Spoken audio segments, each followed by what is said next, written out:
The CBS Radio Mystery Theater presents...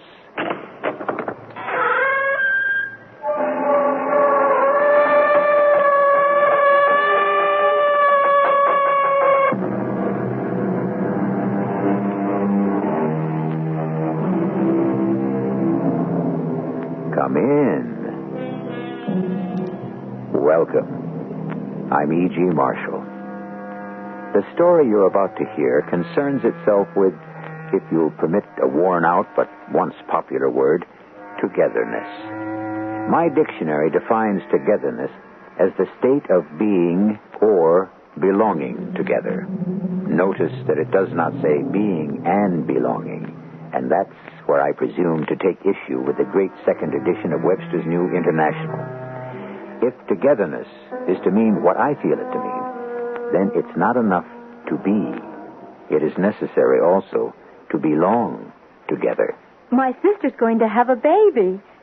She's going to name it Rose, I think, after me. Your sister, did you say? My sister Lily, my twin. I don't even know if she's married. But where is she? Where does she live, this twin sister of yours? In Kamaloka. You know, the Together place.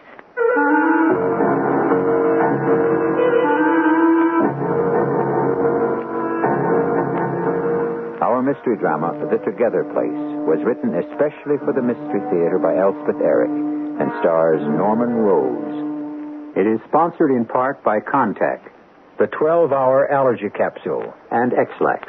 I'll be back shortly with Act One.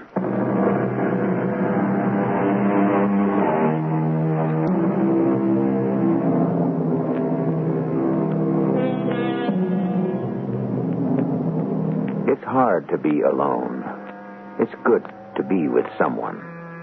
But I assure you there is no greater hell on earth than to be both at the same time. To be alone with someone. Listen now as we bring you The Together Place. Why did I never learn to work a typewriter? But when did I ever have the time?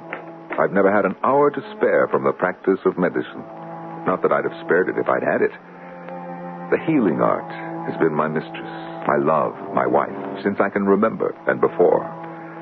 But I'm well into the winter of my life now. Hardly any springs remain to me. And I want to get this history down on paper in some fashion or other before I expire. Let's see now, how far had I got? My name is Ed Leahy, and I'm the only doctor to the small town of Corbett and its environs. The nearest hospital is 50 miles to the north, and all but impossible to get to. In consequence, I've pretty much had to fend for myself and do all manner of things. Taken all in all, I haven't done too badly. Well, how does that sound, Francis? Egotistical, would you say? Well, I would, definitely. This isn't meant to be the story of Eddie Leahy, M.D. No. This is the story of Rose Craven and her mother and their strange life on the outskirts of this town in the old house they call Alata. And, of course, in a peripheral sort of way, the story of Mary Mahaffey. You heard her name, did you, Francis? You remember Mary Mahaffey, who raised you from a pup? Of course you do. Well, the whole thing started that day when I called Mary Mahaffey on the telephone.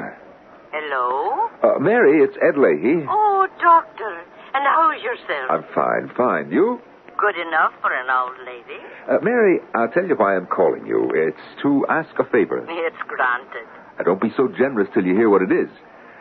Mary, I'm asking you to come out of retirement. Oh, doctor. No, wait. Oh, but I've done no nursing in a donkey's age, doctor. Well, there wouldn't be too much in the way of nursing. But then why would you be needing me? I can't trust these ladies to just anybody. What ladies? How many ladies? Only two. Rose Craven and her mother. Oh, sure. They live in that big old house on Vardaman Road. The one they call Alata. What ails them? Well, the mother's had a thrombosis in her leg, and I've got her confined to her bed for a spell. And the daughter, well, I don't know for certain what ails young Rose. Mary, will you drive out there with me tomorrow and see what you think? About taking on the job for a few weeks, anyway. Give me a chance to catch my breath. For you, Dr. Leahy. Only for you. Mary Mahaffey. What a woman. I discovered her on one of my trips to the distant hospital where I'd had a post-operative patient. Mary was a registered nurse as well as a surgical one, and I'd been impressed not only with her skill, but with her whole robust personality. And when she tired of the grind of hospital work, I persuaded her to move to Corbett, where she took some of the burden off my shoulders, practicing midwifery and such. We'd become a team, you might say. And when she retired, I missed her sorely. Well, that day when I drove up to her little house, there she was, Frances, standing on the porch. And so were you. Ah, there you are, Mary. All ready for you, Dr. Leahy. Francis told me a minute ago to be expecting you. He knew, did he? Oh, well, of course he knew. Hop in, Francis. What? He's coming with us? Oh, I never go anywhere without Francis. Francis wakes me in the morning, and Francis kisses me goodnight. And in between, I consult with him on the great quest. Such as? Oh, living and dying. And what does Francis have to say about living and dying? Not a thing. But he's concerned that I should fret about them so. Hadn't you better be telling me something about Miss Craven and her daughter, in case I decide to take the case? Yes, I'd better. Because they're not the ordinary run of patient you're used to. You might say that they're eccentric. Well, no, I'm not a psychiatric nurse, Dr. Leahy. They don't need a psychiatric nurse. They need a good, solid, down-to-earth woman with a good deal of common sense, and that is you. Well. I only said that they're eccentric, which many people think I am. Well, now, about the Cravens, mother and daughter. The mother is in her mid-40s. The daughter, Rose, in her early 20s. And they're gracious, attractive, both of them, real gentlewomen. The mother has been my patient most of her life, and I myself brought the daughter into this world. And where's the father? Where's Mr. Craven? Oh, heaven knows. The morning after Rose was born, he came into his wife's bedroom, kissed her on the cheek, told her what a pretty baby she'd given birth to, and left the house. That was the last she ever saw of him. A sweet savior. Well, no wonder the lady's eccentric. She's lucky she's not daft entirely. Well, it took a few years. She shut herself up in a lotta. The place belonged to her. It had been her father's. And she confined herself to raising a child. I suppose for a while she thought Mr. Craven would return, but he never did. And she never looked for him? Never went to the police or anything? Pride, Mary. Stubborn pride. And the terrible wound of his disappearance. But after a while, she began stirring out of doors. She never mingled very much with the people of the town. She was gracious because that's her way, but she and Rose kept pretty much to themselves, and still do, in point of fact. Here we are. Here it is. Here is Alata. Oh, where? I don't see anything. It's off the road, the house is. Oh. Now, Mary, prepare yourself for a long, beautiful drive. It's a good quarter mile to the house itself. Yes, it is lovely. Oh, no, what are those strange trees, Dr. Leahy? I've never seen the like hereabouts. Cassia. And the shrubs are cassia, too. And there's a cassia herb. It's supposed to grow wherever it's hot. But so far as I know, Mrs. Craven's the only one who's tried it. Cassia. That's a pretty name. Heap cassia, sandal buds, and stripes of laudanum and aloe balls. Pardon? Robert Browning, from his poem Paracelsus. Pardon me? Paracelsus. A traveling doctor of the 16th century. Browning wrote a poem about him. In his wanderings, he tried to predict the future by astrology. He evoked apparitions, and he practiced the different ways of alchemy and magic. And you say this was a doctor? Some called him a quack. For all I know, he was. What I do know is that he left us a prescription for the treatment of ringworm. I've tried it, and it works pretty well. You take the juice from the berries of the ringworm bush, mix it with lime juice. Oh, no, I never heard tell of the ringworm bush. Oh, you'll see it here. That's what alata means. Alata is another name for the ringworm bush. Well, now I've learned something. You'll learn a good deal if you decide to take this case. There's Mrs. Craven. Now, what is she doing out of bed? It's too soon. Mrs. Craven. Oh, Dr. Leahy, welcome. Didn't I tell you bed rest is what you need? I had to see to the garden, Dr. Leahy. You know how I am about my garden. Yes, indeed I do. Now, let me introduce you to the lady I told you about. This is Mary Mahaffey. Miss Mahaffey, I'm so glad to meet someone of whom the doctor speaks so highly. Well, it's my pleasure to meet you, Mrs. Craven. Mrs. Craven, I want you back in bed before that blood clot in your leg takes a notion to go traveling about your body. We can finish our talking indoors. Just a few minutes more in the sunshine, Dr. Leahy. No one's been tending my garden since I've been confined, and I'm worried about it. Well, a minute, no more.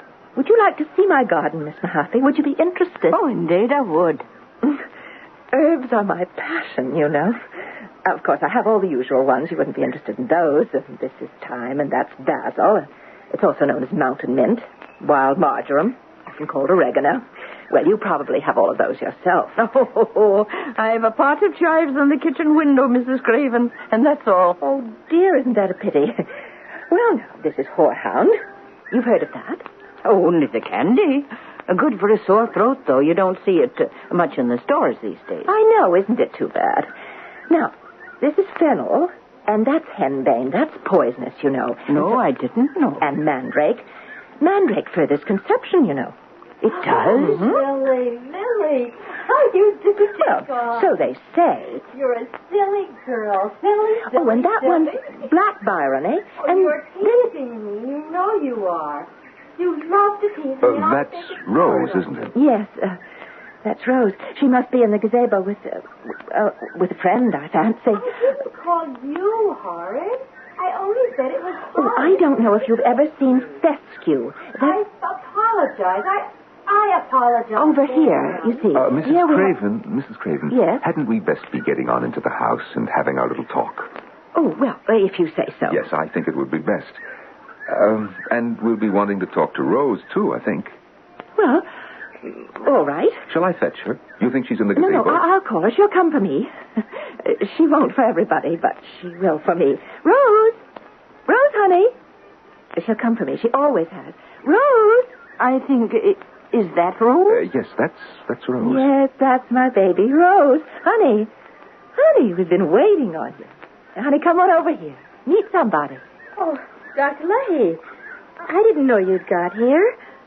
Mama, why didn't you tell me that Dr. Leahy had arrived? Rose, honey, this is Miss Mary Mahaffey. Miss Mahaffey, this is my precious daughter, Rose. Miss Mahaffey, I'm so pleased to make your acquaintance. Oh, likewise, Miss Rose, I'm sure. Now, Rose, baby, you and I are going in the house and make some coffee for our guests. You'd like that, wouldn't you, Doctor? Well, what I'd like is for you to get back into bed. Well, I'll do just that, and Rose can make the coffee. Good. She'll put a smidgen of senna into it. That gives it a mysterious flavor. Come on now, Rose, darling. Rose, wait a second, will you? Yes, Doctor? What about your friend? My friend? The one you were talking to in the gazebo. We heard you talking to someone. Your mother said probably it was a friend. Why would she say that? Maybe your friend would like to have some coffee, too. That was my sister. Your sister? My sister Lily. My twin. Well, I'd better go put the coffee on. You all come on into the house whenever you've a mind to. Yes, we will. Just a minute. Well, Miss Mahaffey. Oh, Doctor. Francis, what have we got ourselves into? Does that mean you'll go on the case, Mary? Oh, someone has to, Doctor. Someone has to look after these poor females. And I guess it might as well be us.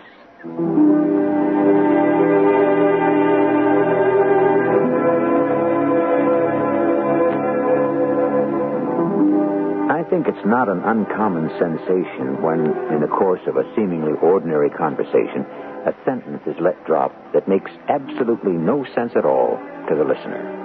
Because we are busy and preoccupied with ourselves, when we hear someone say something nonsensical, at least to us, we choose to ignore it, slough it off, or forget it. Often to be left with a nagging sensation that we have ignored, sloughed over, and forgotten something of enormous importance. I'll be back with Act 2 shortly.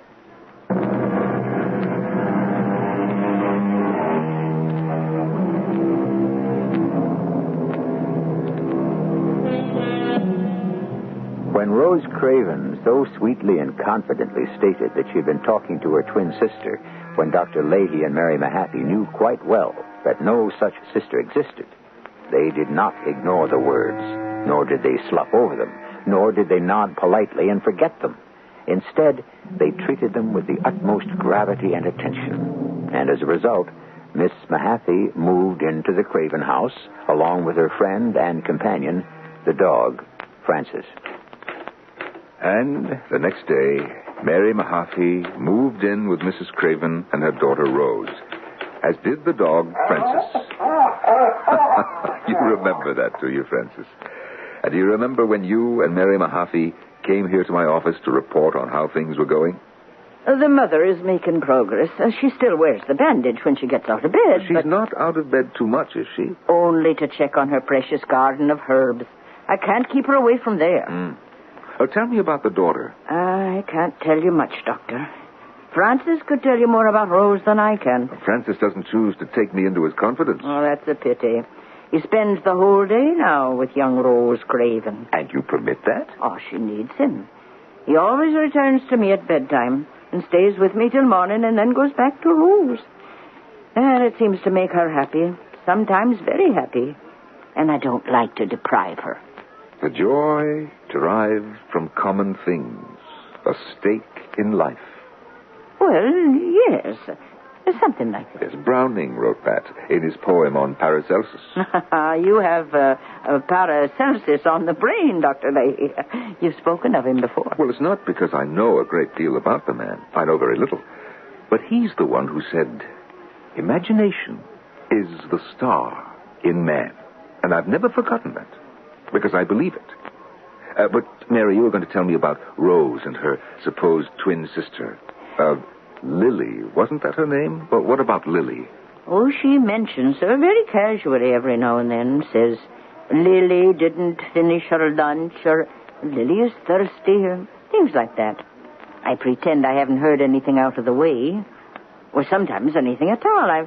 I'm still making her acquaintance, you might say. I have to feel my way to her friendship. And if it can be done, you'll do it, Mary. Well, I'll try, Doctor. But I don't know that young Rose will ever choose to be real friends with anyone. Anyone, that is, but Lily. When Mary said that, I began to be seriously concerned about young Rose. And soon after, it was time for my bi-monthly visit to her mother, whose thrombosis showed every sign of having dissolved. So I drove in the old jalopy out to Alata. Mrs. Craven is in her herb garden, Doctor. Where else would she be? Where, indeed? It's really the daughter I came to see. But we'll stop off for a minute and have a word with the mother, else we'll hurt her feelings. By all means. Mrs. Craven? The doctor's here, Mrs. Craven. So I see. Welcome to Alata, Dr. Leahy. Well, your garden is thriving. I do wish I had a cutting from the heart's tongue fern. I don't believe I've ever heard of that. Well, that grows in Australia, but our government is so strict about importing such things. There's cardamom, that's East Indian, and dittany from Crete. But you already have so many herbs, Mrs. Craven. But I want my garden to be complete. Yes. Mrs. Craven, could we see your daughter? Now that you're up and about, I think I should look in on her. Yeah, I fancy she's in the gazebo. Then we'll go and see her if you'll excuse us. If you can think of a way that I could get some dittany from my garden... I'll let you know. Mrs. Craven and her herbs. Would there be any way of getting those other herbs into the United States, Dr. Leahy? Well, I've no idea. But let her hope there's a way. There's our Rose. Yeah. Looks from here that she's lost a few pounds, and she looks unhappy. That was my reason for wanting you to see her, Doctor. Miss Rose? Rose, my girl. Dr. Leahy's here, Rose. Oh, Dr. Leahy. And how are you, sir? I've no idea. I'm here to find out how you are. Oh, I'm well enough, Doctor. What's well enough for you may not be well enough for me. You're thinner, Rose, since the last time I saw you. I know. Have you been eating well? She eats sufficiency. Well, then why are you losing weight, Rose? I don't know. It's very strange. Because my sister... Yes, your sister. What about your sister? She's going to have a baby. Oh, she is. She's going to name it Rose, I think. After me. That's your sister, Lily, isn't that right? My twin. Dr. Leahy? Yes, my dear. Am I going to have a baby? Oh, well, I don't know. Do you think that you are? If Lily is going to have a baby. Well, it doesn't follow that you are. But everything that happens to Lily always happens to me. Oh, I didn't know that. Of course.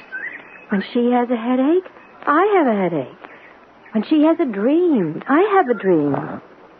The same dream? Of course. Because she's my twin. I don't rightly remember what was said by any one of us after Rose said that.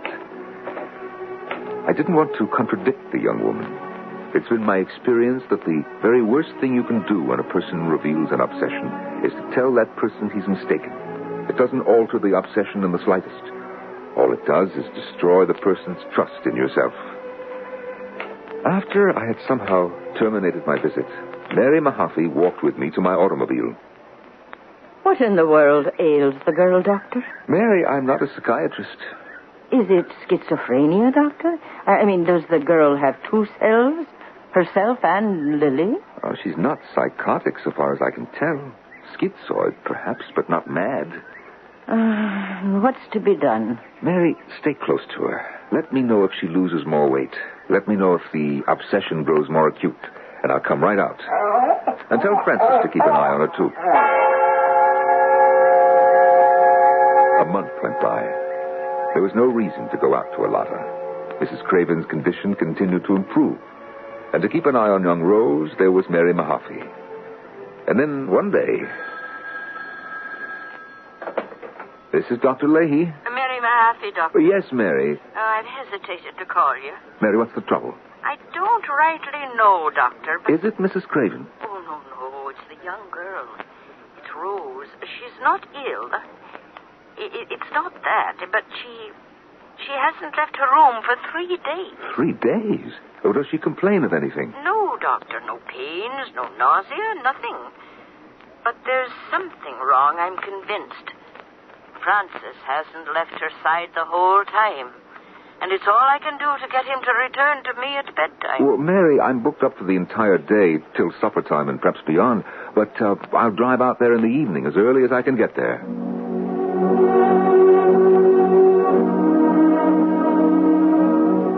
It was growing dark when I reached Alata that evening. The front door was unlocked, and I went inside without announcing my presence, and upstairs to young Rose's bedroom. I heard voices as I mounted the stairs. My precious, my baby Rose. Don't you feel like talking to us?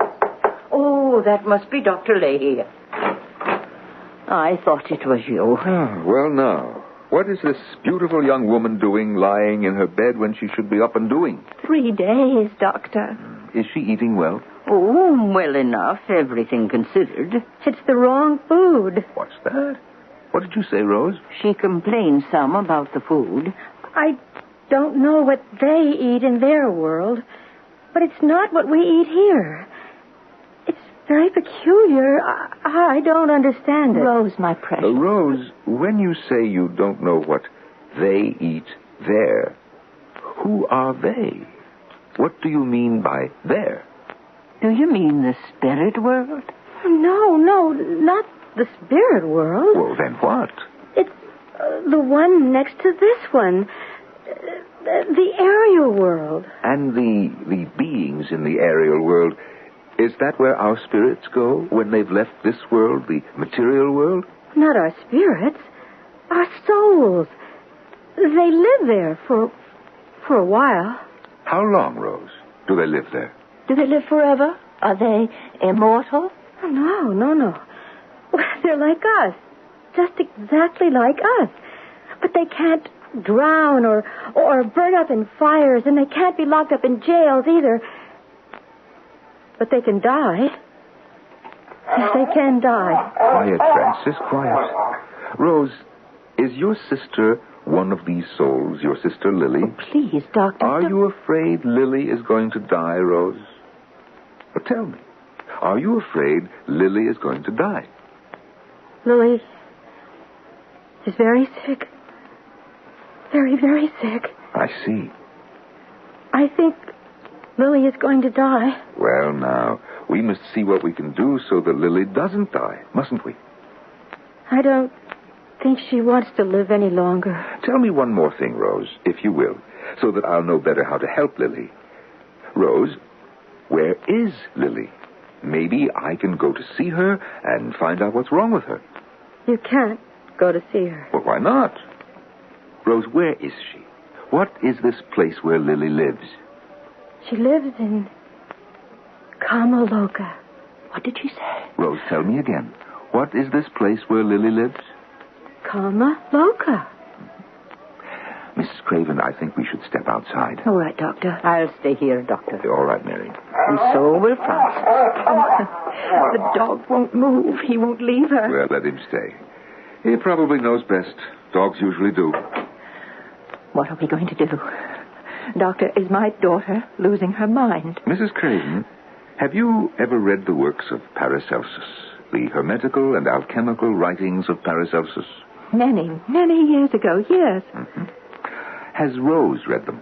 Well, I suppose she might have. They're still in the bookshelves, as far as I know. Why do you ask, Doctor? Because what she is saying is very like what that Swiss doctor wrote 500 years ago.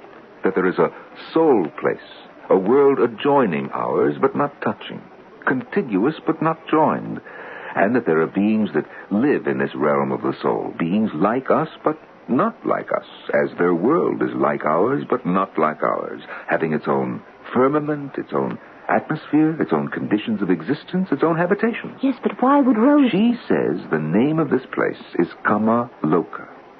Now, do you know what Kamaloka means? It means the together place. The together place? Yes. It's a beautiful concept, don't you think? A place where we can be together with those we love, together with them as we were in life. But Rose has no one. What's that? The dog? Doctor. Yes, Mary. She's dead. Rose is dead.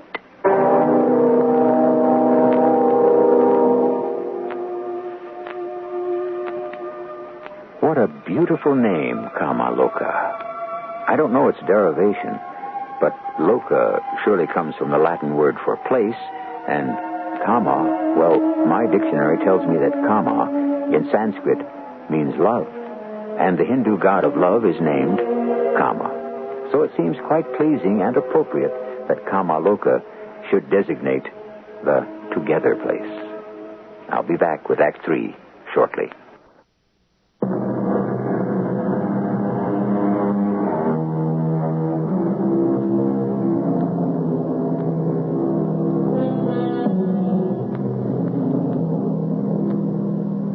Rose Craven is dead. Rose Craven dreamed of a twin sister she never had, named Lily. Rose Craven dreamed of a world she'd never seen, where Lily lived, called Kamaloka, the together place. Rose Craven dreamed that her sister Lily was gravely ill in Kamaloka and on the verge of death.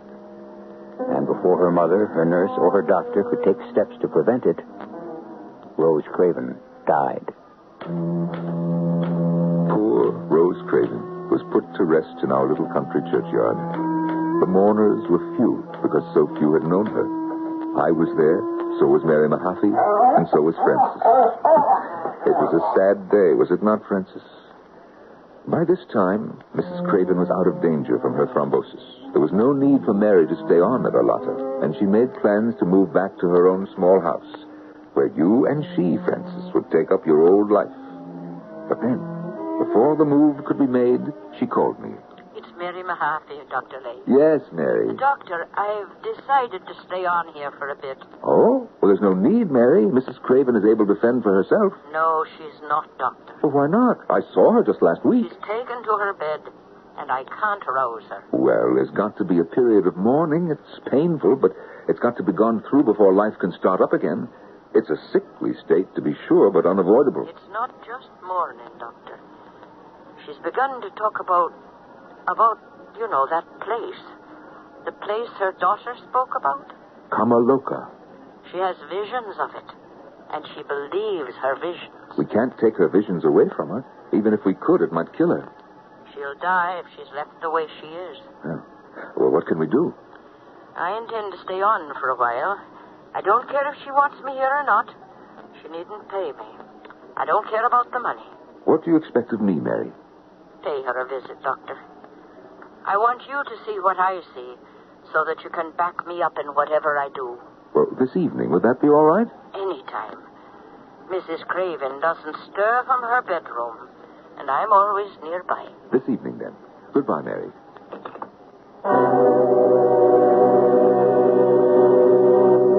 It's my firm conviction, Doctor, that if something's not done, we can lose the mother as we did the daughter. Come inside. It is not my habit to concern myself with the metaphysical vaporings of my patients, Mary. I confine myself to their bodies. Doctor, you very well know that body and soul intermingle. You're not so old-fashioned as to deny that. Her room's at the head of the stairs. I know very well where her room is. Come, Francis. Francis is not keeping watch by her bedside, I see, as he did with the daughter. No, and I take that for a good sign. If he did, I'd think nothing could save her. You say she talks of Kamaloka. She never heard the word till her daughter spoke it. I had to tell her what it meant. But now to her it's a dwelling place for souls. At least I think that's what she's trying to convey to me. Here's her room. Let's go right in. The doctor's here, Mrs. Craven. You needn't have come, Doctor. Well, when Mary Mahaffey summons me, Mrs. Craven, I obey. Oh, Mary, she fusses so. Nevertheless, I'm alarmed in a mild sort of way when a patient of mine lies in bed when I know perfectly well she's able to be up and stirring. I have no interest, Doctor, in being up and stirring. Then what do you have an interest in, Mrs. Craven? What I've always had an interest in, my daughter. Mrs. Craven, Rose is dead. My daughter's happiness, my daughter's well-being, my daughter's loneliness. Loneliness, did you say? She went to Kamaloka to be with her sister, Doctor. A sister she only fancies. One she never had.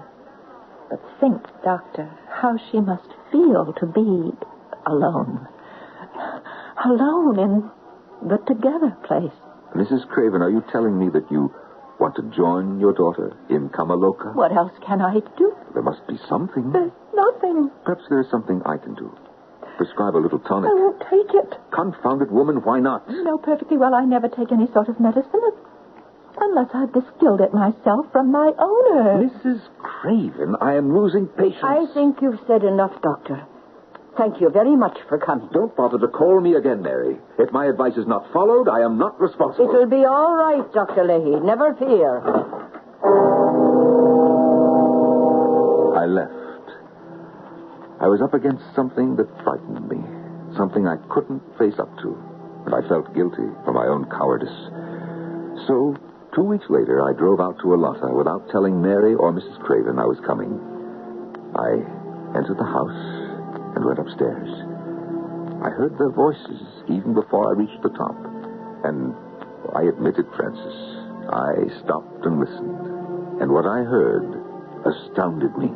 The activities of the body are chemical, Mrs. Craven.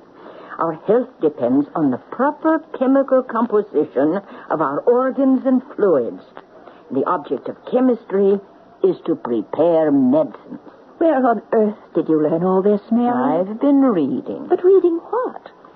It's called iatrochemistry. Oh, what is it, Mary? What is it? The link between chemistry and medicine. It's terribly important, Mrs. Craven. Yes, but where did you learn all this? From Paracelsus. He was a Swiss doctor. I know who he was. And an alchemist. But you know what he said, Mrs. Craven? He said, don't make gold, make medicines. Now, what do you think of that, Mrs. Craven? Do you know his prescription for rumblings in the stomach? No. Made from ground corals, alum, cumin, beans, and cinders. Oh, Mary. It's worth trying, don't you think? Though I don't know the proportions. And I don't know how many people these days are troubled with rumbling. I once gave Dr. Leahy a prescription for the treatment of ringworm. Yes, he told me about it, and he thinks it's good. And I seem to remember a cure for warts. And Mrs. Craven, do you remember that cutting you wanted from Australia, I think it was? Heart tongue, yes. Yes. Now, I have a friend in Australia, a nurse. We were in training together. And I thought that maybe if I wrote to her... Mary, would you? I could and I would. Oh. But in the meantime, Mrs. Craven, what about your garden here? Oh. I had to look at it for myself this morning. And I hate to tell you, but it's in a very sorry state. Oh, there are weeds sprouting up. The ground seems hard and dry. Now, of course, I'm no judge. But it seems to me that... do you think you're well enough to dress and just come downstairs and take a little look at it? Oh, I think I could. Good. I'll fetch your gardening things. You know what Paracelsus said, Mrs. Craven. We must have faith, cheerful courage, and hope. I'd heard enough. I left. Everything I'd hoped for had been accomplished by the incomparable Mary Mahaffey. Yes, Francis, the one and only Mary Mahaffey. She moved back to her own little home, Francis, and you along with her. And life in our town went on as before. But in a little while, Mary Mahaffey sent for me. No trouble, Dr. Leahy. No. I just wanted to see you once more. Once more, indeed. You'll be seeing me dozens and dozens of times, Mary. Oh, no, Doctor, no. It's almost the end for me. Whatever are you talking about? I'm talking about death, my dear Dr. Leahy. Now, Mary. Death is nothing but the end of the day's work. The taking away of man's air, the evanescence of his balsam, the extinction of his natural light, and the entire separation of the three substances, body, soul, and spirit, and the return to the mother's womb. Mary Mahaffey, wherever did you learn to speak poetry? Oh, that's Paracelsus, Doctor.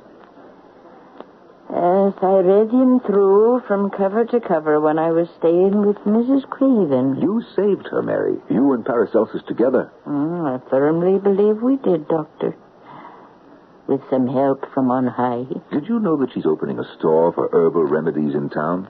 It'll be a good thing, I believe, for there are thousands of people who won't take any medicine unless it's derived from herbs. But I think often how I failed the doctor. Well, I don't know that you could have done anything.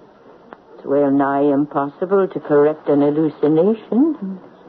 Her hallucination about her twin sister became an obsession.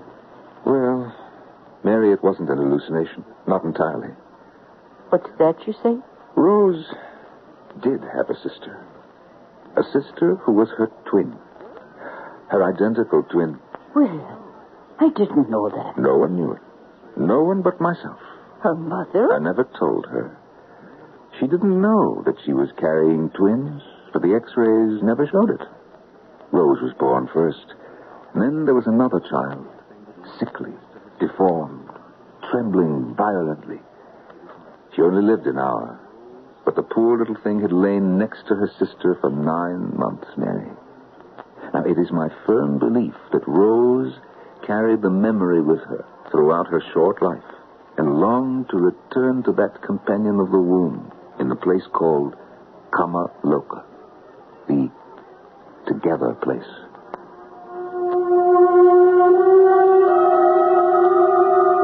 I saw Mary Mahaffey one more time. She was feeble, and it was hard for her to talk, but I knew she had something on her mind.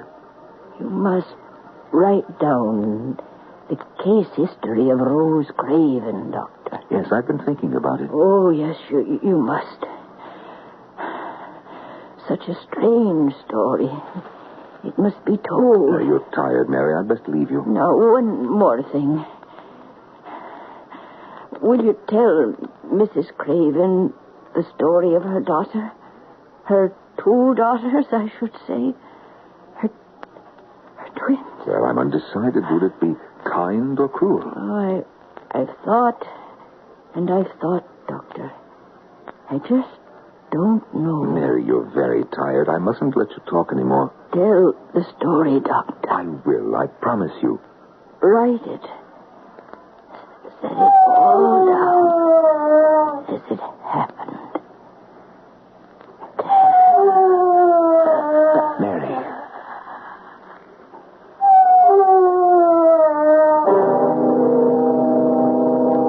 Mary Mahaffey was dead.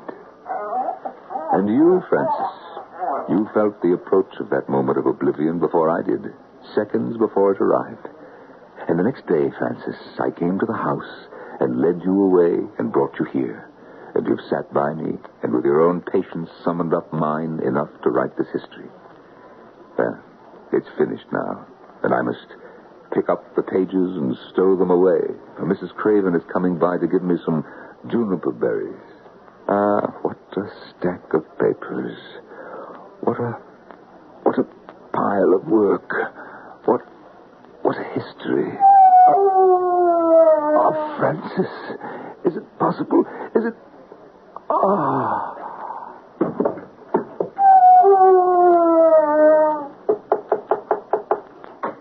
Dr. Leahy, it's Mrs. Craven. For since the earth-born man comes from the earth too will be his mother, into which he must return, and therein lose his earth-born flesh, so that at the last day he may be regenerated in a new, a heavenly and purified flesh, as Christ said to Nicodemus when he came to him by night.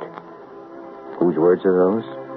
Why, they are the words of Paracelsus, of course. I'll be back shortly.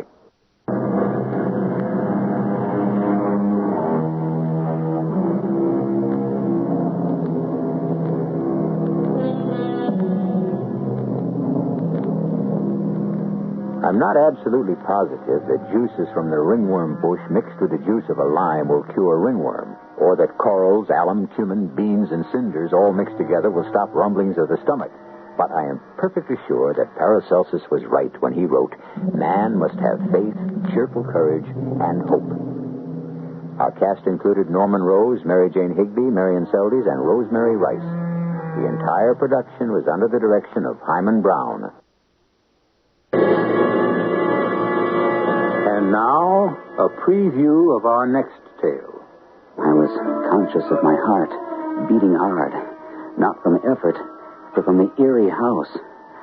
I struck a match and lit the candlestick and started upstairs. Hello up there.